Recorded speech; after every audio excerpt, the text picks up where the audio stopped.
Shalom fidèles auditeurs monde entier, bienvenue encore une fois de plus sur votre chaîne d'exhortation habituelle Exode TV YouTube. Je suis votre frère Placide Roberto Ekata pour vous servir. Alors bien aimé, aujourd'hui nous allons encore parler d'une autre dispensation en vue de la préparation du peuple de Dieu pour l'enlèvement. Et je rappelle et je souligne ici bien aimé que c'est ça l'objectif principal, parce que la Bible déclare quel est ce serviteur que le maître a placé sur ses brebis afin de leur donner la nourriture au temps convenable. Alors la nourriture que nous consommons pour ce temps de la faim, c'est celle-là qui nous donne les vertus, qui nous identifie au ciel. Pourquoi? Parce que nous sommes en train de nous préparer pour le voyage. Quel voyage? Le voyage de l'enlèvement. Alors il faut être prêt. Et bien aimé, dans le cadre de préparer donc l'église, les enfants de Dieu et vous tous qui êtes en train de nous suivre, nous allons parler d'un thème qui concerne la communion avec Dieu. Et bien aimé, dans la communion avec Dieu, il sera très spécifiquement question de traiter la question des choses qui empêchent notre communion avec le Seigneur. C'est pourquoi nous vous prions de cliquer sur abonner et de cliquer sur la clochette afin de ne manquer aucune de nos prochaines diffusions. Et quant à nous, nous allons remettre cet instant entre les mains de l'Éternel. C'est pourquoi partout où vous êtes, nous prions. Tendre Père Seigneur Jésus-Christ, merci encore pour ces moments de dispensation que tu nous accordes. Papa, fais en sorte que ce pain que tes enfants vont consommer de partout dans le monde entier puisse les aider à porter du fruit, Saint-Esprit de Dieu. Dans le nom puissant de Jésus que nous avons ici prié. Amen. Les choses qui empêchent notre communion avec Dieu. Bien aimé, nous commençons par dire que la communion avec Dieu est le cadre par excellence pour les enfants de Dieu de porter du fruit.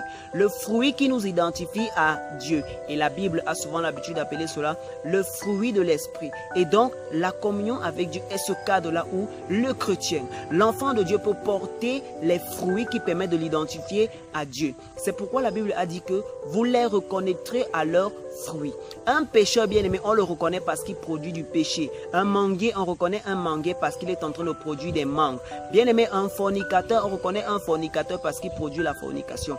Et un enfant de Dieu, un sanctifié, celui qui a le Saint-Esprit en lui, on le reconnaît parce qu'il produit du fruit, bien-aimé, qui est ce qu'on appelle le fruit de l'esprit. Alors vous allez vous rendre compte que, bien-aimé, le fruit de l'esprit commence à jaillir dès le moment où, bien-aimé, on commence à être ivre du Saint-Esprit. C'est pourquoi Paul pouvait dire, ne soyez pas ivre de vin, mais soyez plutôt ivre du Saint-Esprit. Pourquoi? Parce que c'est lorsqu'on est déjà ivre du Saint-Esprit qu'on commence, n'est-ce pas, à produire les fruits qui vont nous identifier à Dieu, qui vont nous identifier au Saint-Esprit. Et j'aime encore cette expression du Seigneur Jésus dans le livre de Jean chapitre 15 à partir du verset 4 où il dit « Demeurez en moi et je demeurerai en vous. Le sarment ne peut pas porter de fruits par lui-même sans rester attaché au cep. Il en va de même pour vous. Si vous ne demeurez pas en moi. » Ça veut dire bien aimé que nous sommes les sarments et Jésus-Christ est le cep. Ça veut dire que c'est de lui que nous tirons l'énergie afin de produire les fruits de l'esprit. Ça c'est une redéfinition que le Seigneur Jésus-Christ a donnée.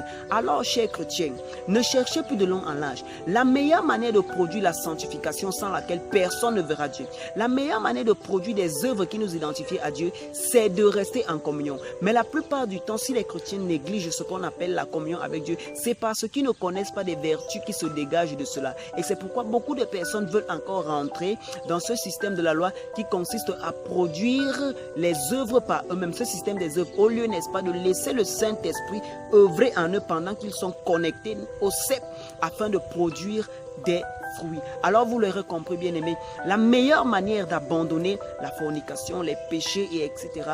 c'est d'être connecté au cep qu'est le Seigneur Jésus au travers du Saint-Esprit. C'est d'être connecté au cep qu'est le Seigneur Jésus. Et c'est comme ça que nous qui sommes les sarments, nous allons commencer à produire des fruits. Quelqu'un va me poser, comment est-ce que cela est possible? Bien aimé, le Seigneur Jésus-Christ a dit quelque chose. Lorsque le Saint-Esprit viendra, il aura une mission particulière qui sera, n'est-ce pas, de convaincre les hommes du péché. Alors vous allez vous rendre compte, pour ceux qui sont déjà réellement entrés dans la prière, que lorsque vous êtes en train de prier, bien-aimé, il y a cette chose qui vous parle dans le cœur comme le sixième sens, bien-aimé. Faites très attention aux différentes pensées, aux différentes, n'est-ce pas, émotions qui montent dans votre cœur pendant que vous êtes en moment de communion. Quand je parle de communion ici, je veux parler de la prière. Bien-aimé, et vous allez voir que pendant que vous êtes en train de prier, il y a ces pensées qui peuvent être déposées dans le cœur. Ce ne sont pas des pensées qui émanent de vous-même. Ce sont des pensées qui émanent automatiquement de Dieu. Et certaines de ces pensées, bien-aimées, viendront et vous diront par exemple, telle voie dans laquelle tu étais en train de marcher, ce n'était pas une bonne voie pendant la prière. Moi, il m'arrive des fois pendant que je suis en train de prier, bien-aimé, le Seigneur me parle, le Saint-Esprit me parle, mais il faut savoir discerner cette voix-là. Il te dit, telle chose que tu étais en train de faire n'était pas bonne. Ceci, voilà comment est-ce que tu dois faire cela. Voilà comment est-ce que tu dois faire là. Cela, n'est-ce pas, tu étais dans l'erreur. Telle prédication que le pasteur était en train de dire hier, c'était, n'est-ce pas, ma parole, mais toi, tu as douté. Et donc, bien-aimé, c'est pendant ces moments spécifiques de communion-là que le cep qu'est le Seigneur Jésus, le cep qu'est le Seigneur Jésus au travers du Saint-Esprit peut nous communiquer sa pensée. Et bien aimé, sans que nous ne soyons attachés, à moins que nous ne soyons attachés à notre cep qu'est le Seigneur Jésus, qu'est le Saint-Esprit bien-aimé, nous ne pourrons pas nous perfectionner. Nous ne pourrons pas aller de gloire en gloire. Nous ne pourrons pas nous revêtir du vêtement saint qu'est la sanctification. C'est pourquoi vous allez voir que les gens qui essayent souvent de porter les œuvres, des bonnes œuvres par leur propre effort bien-aimé, ils commencent pendant un temps, après ils s'arrêtent. Or, le vrai secret se trouve dans la communion avec Dieu. La communion avec Dieu, c'est ce qui perfectionne le chrétien. La communion avec Dieu, c'est ce qui me permet à moi de marcher de plus en plus dans la sanctification. C'est pourquoi l'une des choses qu'un enfant de Dieu qui est en train de se préparer au retour de Jésus, qui connaît déjà la vérité, ne doit pas manquer de faire, bien-aimé, c'est d'avoir une vie de consécration. C'est la vie de consécration qui établit la communion avec Dieu. Plus on est en communion avec Dieu, plus on est amené à se sanctifier.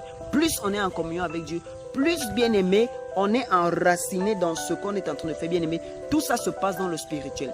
Et c'est pour cela que vous verrez que lorsque Moïse est monté au mont Sinaï, il a passé 40 jours fois 2. Qu'est-ce qui s'est passé? Automatiquement, la gloire de l'Éternel a commencé à se refléter sur son visage. Bien-aimé, ça, ce sont les impacts visibles de la communion avec Dieu. Mais il y a ce qui se passe dans le spirituel, le changement de caractère. L'âme est purifiée, c'est-à-dire que ça commence à recevoir du Seigneur Jésus-Christ. Ça commence à recevoir du Seigneur Jésus-Christ. Et c'est comme ça, bien aimé, lorsque nous sommes en train de lire dans le livre de Matthieu, ou bien que ce soit dans les 4 évangiles. Qu'est-ce qui est arrivé à Pierre, bien aimé? Pierre a marché avec l'Éternel, avec le Seigneur Jésus pendant 3 ans. Pierre pensait que ce n'était qu'une marche simple. Il était proche du Seigneur Jésus. Il était en train de causer avec le Seigneur Jésus-Christ qui est Dieu. Il était en train de parler, il mangeait avec le Seigneur. En fait, il vivait une vie de communion avec Dieu. Mais il ne savait pas que dans tout ce qu'il était en train de faire, il y avait des impacts et que cela avait de grandes représailles sur sa personne. Alors, qu'est-ce qui est en train de se passer? Rappelez-vous, n'est-ce pas, de cet instant où on est venu pour arrêter le Seigneur Jésus-Christ et que Pierre ait pris la fuite. Lorsque cette servante est venue, elle a dit: toi, tu étais certainement l'un d'eux parce que tu parles comme eux. Bien-aimé, ceci est dans le livre de Matthieu chapitre 26 à partir du verset 74. À partir du verset 73, il est écrit: peu après, ceux qui étaient là s'approchèrent et dirent à Pierre: certainement toi aussi tu fais partie de ces gens-là, car ton langage te fait reconnaître. Alors bien-aimé, ces 3 ans que Pierre a passé avec le Seigneur Jésus-Christ avaient eu un impact sur lui. Il a eu à être en communion avec le Seigneur Jésus-Christ pendant 3 ans. Lui ne savait pas que cela avait déjà changé sa manière de parler, sa manière de se comporter, si bien qu'il commençait déjà à s'identifier au Seigneur Jésus-Christ. Bien-aimé, c'est ça le véritable impact de la communion avec Dieu. Celui qui passe du temps avec Dieu, que ce soit dans une vie de prière, que ce soit dans une vie de jeûne, que ce soit dans une vie de méditation, bien-aimé, les 3 clés de la communion avec Dieu, bien-aimé, automatiquement, il est en train de s'imprégner de la nature de Jésus-Christ par le Saint-Esprit. Il est en train d'épouser la nature de Dieu. C'est pourquoi, bien-aimé, pour les frères et les sœurs qui crient: oh, on a tellement de péchés, il y a tellement de choses qui amènent les gens en enfer. Comment faire pour marcher dans la volonté de Dieu? La solution n'est pas de pleurer, la solution n'est pas de se lamenter, la solution n'est pas d'essayer de porter des fruits par soi-même, non. La solution est d'entrer en communion avec Dieu. Parce que celui qui est en communion avec Dieu a cet avantage, c'est quoi? Bien aimé, il peut se tromper lui-même, mais sa communion avec Dieu va toujours le ramener sur le droit chemin. Ça veut dire que quoi? Il y a beaucoup de choses que tu peux nier aujourd'hui. Comme moi, par exemple, bien aimé, je veux dire que la communion, moi, m'a personnellement beaucoup aidé. Pourquoi? Bien aimé, il y a des vérités qu'on peut te dire sur le champ. Peut-être un pasteur ou un prophète ou un évangéliste vient t'annoncer une vérité. Sur le champ, bien aimé, tu nies. Tu n'acceptes pas, tu ne reçois pas la vérité. Mais lorsque tu as la communion avec Dieu, moi dans mon cas, lorsque j'ai la communion, quand je pars dans ma communion avec Dieu, le Saint-Esprit va me rappeler que oui, ce que le prédicateur a dit, ce que le prophète était en train de dire, c'était ma parole. Oh bien-aimé, si je n'ai pas la communion avec Dieu, automatiquement je ne saurais pas ça. Donc voilà l'avantage de ceux qui ont la communion avec Dieu. Le Saint-Esprit les convainc toujours. Ils ont un enseignant qu'ils peuvent consulter lorsque les choses commencent à devenir compliquées, bien-aimé. Et c'est pour ça qu'on dit que la communion avec Dieu nous perfectionne, parce que le Seigneur devient le cep et nous sommes les serments. Donc nous tirons de lui l'énergie pour commencer automatiquement à le ressembler. Et beaucoup de personnes qui ne comprennent pas les choses spirituelles vont se dire, est-ce que c'est réellement réel? Allons rapidement dans le livre de 2 Pierre afin de comprendre ce qu'il y a dans la communion avec Dieu. Et nous allons tous voir. Nous sommes dans le livre de 2 Pierre, deuxième épître de Pierre. Ok. 2 Pierre, le chapitre 1, à partir du verset 3, je lis au nom de Jésus. Il est écrit, sa divine puissance nous a donné tout ce qui est nécessaire à la vie et à la piété, nous faisant ainsi connaître celui qui nous a appelés par sa propre gloire et sa propre force. Là, on est en train de montrer, Pierre est en train de prophétiser ici ce que la divine puissance de Jésus a mis en place pour notre salut, pour que nous puissions, n'est-ce pas, le ressembler. On dit que sa divine puissance a mis tout ce qui est nécessaire à la vie et à la piété en nous faisant connaître celui qui nous a appelés. Regardez la suite. Celle-ci nous assure les plus grandes et les plus précieuses promesses. Ainsi, grâce à elle, vous pouvez fuir la corruption. Ça veut dire que tout ce qui a été mis à notre disposition par le Seigneur Jésus-Christ nous donne la capacité de fuir la corruption qui existe dans le monde. Le péché, l'immoralité sexuelle, le mensonge, l'ivrognerie, la corruption, etc. Tout ce qui se trouve dans l'âme, le Seigneur Jésus-Christ a mis des dispositions afin que nous puissions avoir la force d'échapper à cela. C'est comme ça que vous allez voir, bien aimé, que quelqu'un hier qui était peut-être adonné à l'alcool, automatiquement il arrête ça. Pourquoi? À cause de cette réaction qui se passe dans la communion. À cause de cet échange d'énergie qui se passe dans la communion. C'est comme ça que vous pouvez voir, bien aimé, quelqu'un qui avait l'habitude d'écouter de la musique mondaine, automatiquement, il décide d'abandonner. Pourquoi? Parce qu'il y a des éléments qui sont mis dans la communion avec Dieu qui empêchent, pourvu, n'est-ce pas, qu'on soit près du feu. Amen. Et il dit, la convoitise est de devenir participant à la nature divine. Donc la divine puissance de Dieu a mis tout en œuvre pour qu'on puisse devenir participant à la nature divine. Et c'est comme ça, bien aimé, que vous allez voir que les gens peuvent abandonner la prostitution, les gens peuvent abandonner les artifices du monde, les faux cheveux, le maquillage, bien aimé, qui sont, n'est-ce pas, des choses sataniques qui ne sont pas bien. Quelqu'un peut commencer à abandonner les vêtements sexy, les pantalons et tout le reste. Pourquoi? Ça enclenche à la personne un changement automatique. Bien aimé, ça ne dépend pas de toi, ça ne dépend pas de moi, mais ça dépend de celui avec qui on est en communion. Et donc, aussi longtemps on demeure en communion avec Dieu, bien aimé, on peut changer, on peut changer, on peut changer. Mais il y a des choses, bien aimé, que Satan a mis en œuvre qui empêchent la communion entre Dieu et leurs enfants. Et cette situation, bien aimé, que je vais soulever ici, l'apôtre Paul avait déjà parlé de cela lorsqu'il était en train d'adresser des recommandations à son enfant Timothée. Alors il sera question pour nous de regarder point par point de quoi est-ce que l'apôtre Paul était en train de parler et de comprendre ce que le Seigneur veut nous dire au travers de cela pour notre enrichissement. Bien-aimé, nous connaissons déjà les vertus qu'il y a dans la communion avec Dieu. Et maintenant il sera question de voir ce qui gâte souvent la communion entre les enfants de Dieu et leur Dieu. Nous lisons dans le livre de 1 Timothée, premier épître à Timothée, premier épître à Timothée,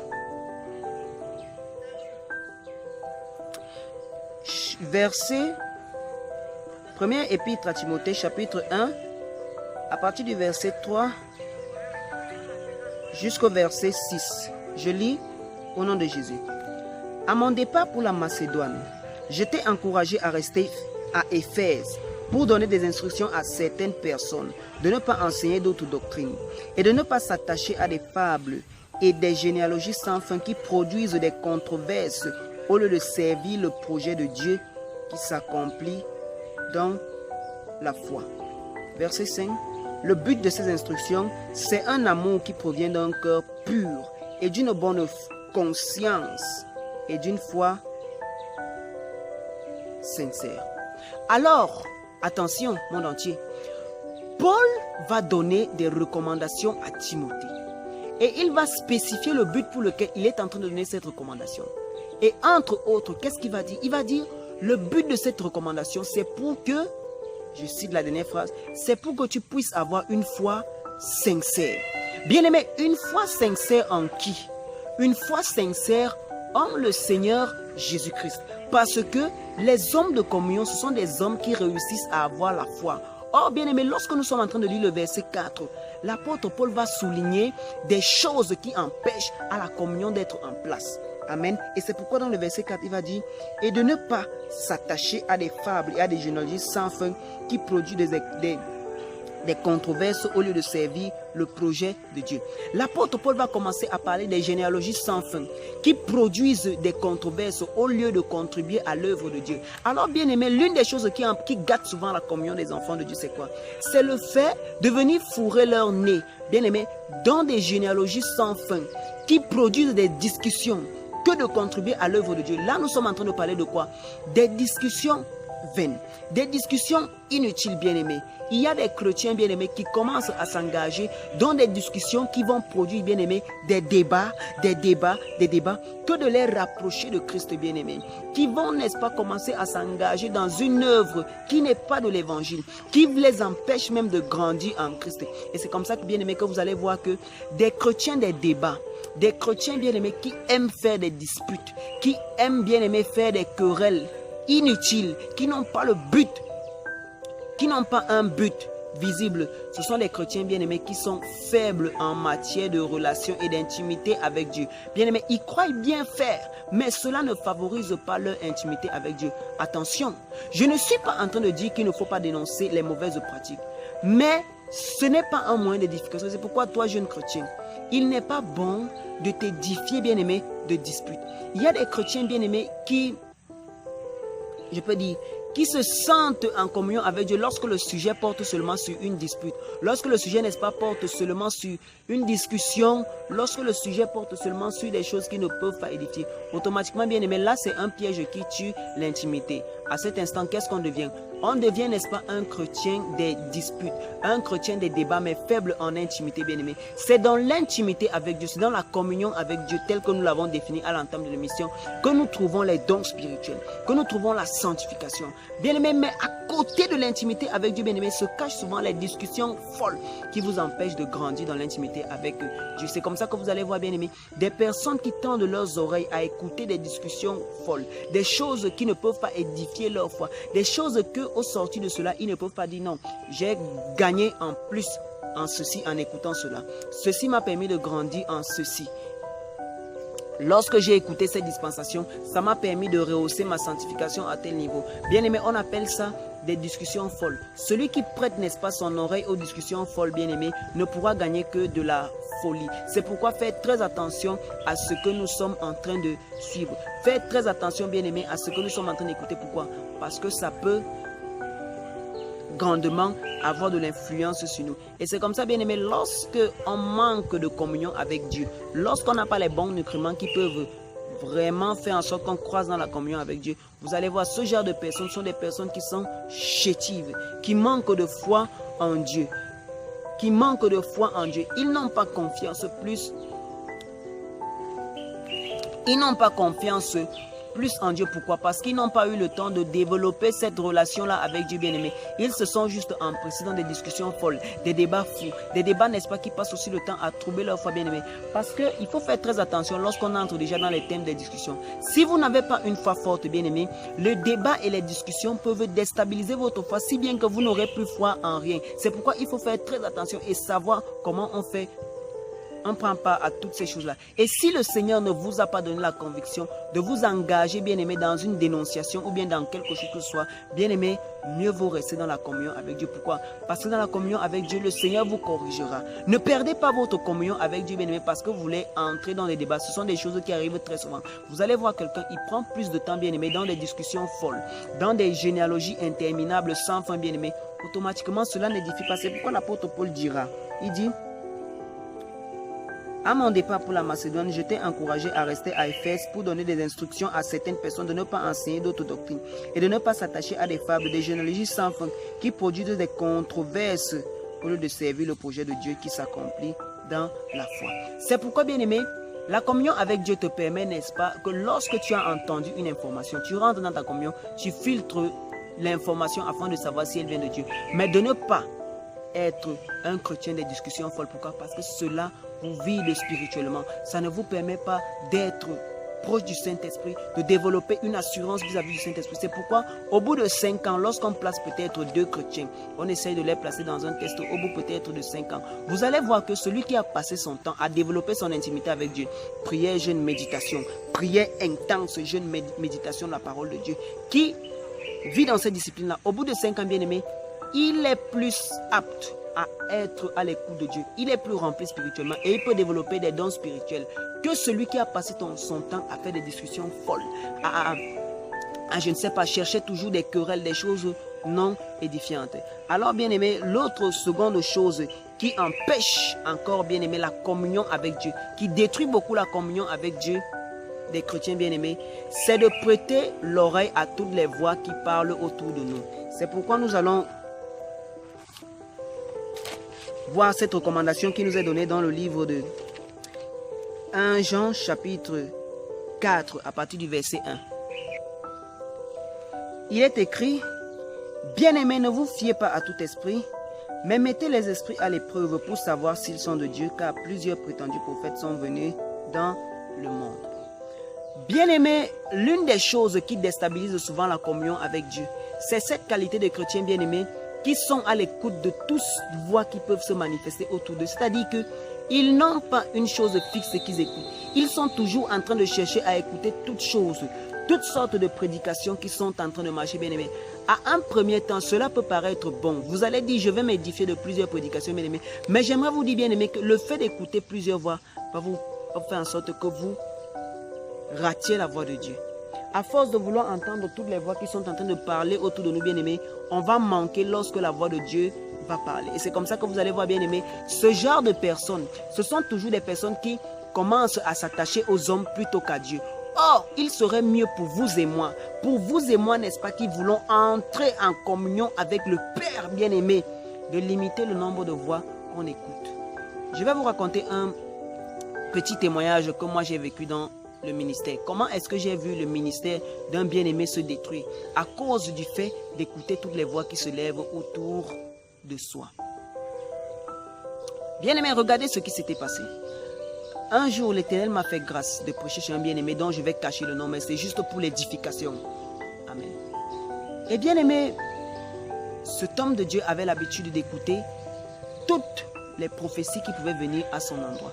Il ne discernait pas. Dès que tu disais ainsi parle l'Éternel, bien-aimé, il ne regardait pas la parole, automatiquement il écoutait. Il écoutait. Si bien que, bien-aimé, ayant rencontré ce prophète, ce serviteur de Dieu, j'ai remarqué, bien-aimé, qu'il était déjà dans une situation de péché. Mais quelqu'un, une voix s'est élevée autour de lui pour lui dire, n'est-ce pas, que sa situation de péché est agréée par l'Éternel. C'était une situation mauvaise. Qu'est-ce que j'ai dit à mon bien-aimé? J'ai dit à mon bien-aimé que la parole déclare que la situation dans laquelle tu es en train de vivre, c'est une situation de péché. Et bien-aimé, je lui ai dit, rien de bon ne peut naître dans le péché.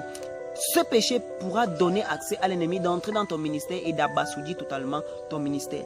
Mais bien-aimé, mon ami en question a préféré écouter la voix qui s'était élevée pour dire que le Seigneur même soutient sa situation de péché, que c'est le Seigneur qui a permis sa situation de péché. Automatiquement, qu'est-ce qui s'est passé, bien-aimé? Son ministère s'est simplement et purement gâté. Pourquoi?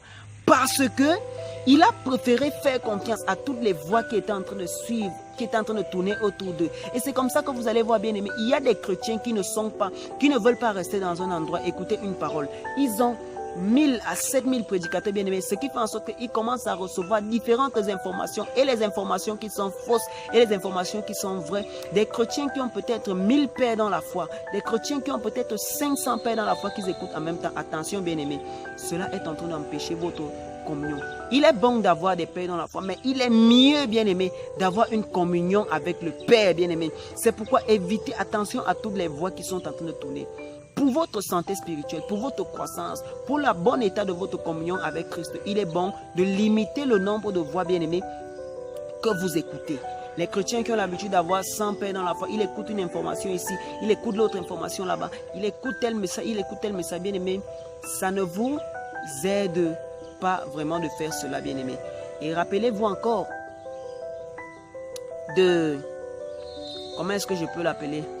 De cette histoire que nous sommes en train de lire dans le livre de 1 roi, si je ne me trompe pas. De ce jeune prophète à qui l'Éternel avait envoyé, à qui l'Éternel avait commissionné d'aller prophétiser la destruction de l'empire de Jéroboam, de toutes les horreurs que Jéroboam avait commencé à instituer. J'espère que je ne suis pas en train de me tromper. De toutes les horreurs que Jéroboam avait instituées. Et en rentrant, qu'est-ce que le Seigneur lui avait demandé? Le Seigneur lui avait demandé, bien-aimé, de ne pas s'arrêter en chemin, de ne pas manger quelque part. Mais qu'est-ce qui s'est passé? Un vieux prophète est venu lui dire que, jeune prophète, l'Éternel, moi aussi je suis prophète comme toi, l'Éternel a dit que tu peux t'arrêter chez moi, tu peux souper, tu peux manger. Automatiquement, le jeune prophète a commis l'erreur de s'arrêter et de souper, bien-aimé. Et en rentrant, il a été dévoré par des lions. Et donc, bien-aimé, prêtez attention à toutes les voix, va commencer à faire, bien-aimé, que vous allez même oublier ce que le Seigneur vous a dit. Qu'est-ce que le Seigneur vous a dit dans vos instants de communion? Quand on marche avec le Seigneur, bien-aimé, on a une vision que le Seigneur nous donne. Qu'est-ce que le Seigneur vous a dit? Filtrez toutes les voix qui viennent vers vous, bien-aimé. Pourquoi? Parce que ça va te détruire. Tu vas commencer, n'est-ce pas, à être plus attaché aux hommes qu'être attaché à Dieu. Et le Seigneur ne va plus te parler. C'est pourquoi, bien-aimé, les hommes de communion, ce sont des hommes qui sont cachés, qui n'entendent pas tout, mais qui prennent le temps dans la présence de l'Éternel. Ça veut dire que j'ai plus à entendre de Dieu. C'est vrai, je peux entendre les différents avis des hommes, mais quand j'entre dans mon instant de communion avec Dieu, c'est pour aller poser les questions à l'Éternel, bien-aimé. C'est ce type de relation, bien-aimé, qu'il faut développer. Et bien-aimé, et donc, quand on prête attention à toutes les voix qui sont autour de nous, sans discernement, cela commence à détruire notre intimité. Vous allez voir des gens, ils commencent plutôt à être attachés au pasteur. Ce qui fait en sorte que quand les pasteurs meurent, quand les pasteurs partent, bien aimés, leur foi est nulle et sans effet. Mais leur foi n'a de la valeur que lorsqu'ils sont proches des pasteurs. Et donc là, bien aimé, ça devient déjà automatiquement un danger. Donc bien aimé, voilà des choses qui minent les relations, la communion avec Dieu. Votre communion avec Dieu, bien aimé. Prêtez attention à toutes les voix. Prêtez attention à toutes les voix. Et les discussions folles, ce sont des destructeurs de la communion avec Dieu. Alors, bien-aimés, vous l'aurez déjà compris, votre communion avec le Seigneur est très importante. Discernez toutes les voix qui parlent avec vous, mais ayez une communion avec Dieu, bien-aimé, car c'est dans la communion qu'il y a la transformation. C'est dans la communion qu'on a la conviction de tout, la conviction de tous les messages qu'on prêche. Quelqu'un peut me prêcher un message maintenant, bien-aimé. Quelqu'un peut me dire une information. Un prophète peut prophétiser sur moi, bien-aimé. Mais ce dont j'ai plus confiance, c'est ma communion. Je parle, je dis, Saint-Esprit, est-ce que ce que j'ai entendu est vrai? C'est ça le but de la communion avec Dieu. C'est pourquoi travaillez plus à votre communion avec Dieu. Travaillez plus à la prière, au jeûne et à la méditation quotidienne. Pourquoi? Parce qu'il y a des impacts, comme nous avons dit, n'est-ce pas, dès le début. Bien, mais donc, c'est ça le message que le Saint-Esprit a mis dans notre cœur pour votre édification, bien-aimé, en vue de la préparation pour l'enlèvement. Le sarment ne peut produire que des fruits lorsqu'il est attaché au cep. Attention à ces deux choses que nous avons mentionnées qui détruisent votre intimité avec le cep qu'est le Seigneur Jésus et le Saint-Esprit. Nous espérons que vous avez été bénis. Bien-aimés, avant de clôturer, nous allons prier pour la restauration de la communion de certains, peut-être ceux qui avaient déjà perdu leur communion avec Dieu. Bien-aimés, ayez une communion avec Dieu, ayez une forte vie de prière. C'est dans ça que vous aurez les convictions. Nous prions. Éternel Dieu de grâce et de bonté, tendre Père, nous te présentons encore, Seigneur, les auditeurs qui avaient déjà perdu la communion totale avec toi. Qui, Père éternel, s'étaient déjà engouffrés, Père éternel, dans des discussions folles. Qui n'ont pas compris que les discussions, les généalogies interminables sans fin produisent que des discussions, Saint-Esprit de Dieu, Père. Et qui ont écouté plusieurs voix autour de si bien qu'ils ont perdu la notion de l'écoute de toi. Papa, Saint-Esprit de Dieu, Père, que ces relations commencent encore à être connectées. Papa, que ces relations commencent encore à être connectées. Papa, que ceux qui avaient déjà perdu les songes, les visions, les rêves, Saint-Esprit de Dieu, écoutez tes avertissements. Papa, que cela commence encore à être restauré. Papa, que cela commence encore à être restauré, Père éternel. Papa Saint-Esprit de Dieu, s'il y a une occasion de péché, Père éternel, s'il y a certains qui ont péché, Père éternel, que la restauration soit leur partage. Que la restauration soit leur partage. Papa Saint-Esprit de Dieu, Père, que la communion avec toi commence à être restaurée dans la vie, Père éternel, de ceux qui ont le cœur ouvert maintenant. Que la communion commence à être restaurée. Dans le nom puissant de Jésus, nous avons ainsi prié. Amen. Bien-aimés, votre communion avec le Seigneur est très précieuse. Chérissez-la comme de l'or. Vous êtes sur votre chaîne d'exhortation YouTube Exode TV. Cliquez sur abonner et cliquez sur la clochette pour ne manquer aucune de nos prochaines diffusions. Le Seigneur Jésus-Christ est la porte. Il revient pour une épouse sans tache ni ride. Une sanctification intérieure et extérieure. Shalom.